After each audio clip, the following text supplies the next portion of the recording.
जय श्रीराम. आपला स्वामी विवेकानंद गट घोसला आपल्या त्या गटामार्फत जी बीजवाई भेटली होती, आपण ते एकात्मिक कीड नियंत्रण. तर आपल्या 5 ओळीच्या नंतर 6व्या ओळीमध्ये आता हे ज्वारी आणि चवळी.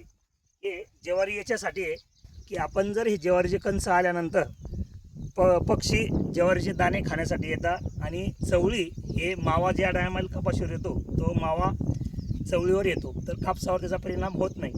बाजरी, आता या 6व्या तासावर आपण ती बाजरी घेतली, ही बाजरी आहे, बाजरी आणि चवळी. तर हे पण बाजरी समध्यात लवकर येते, ज्वारी थोडी लेट येते. आणि 6व्या तासावर आपण मक्का घेतला आहे. आपण इकडे मक्का पण पाहू शकतो.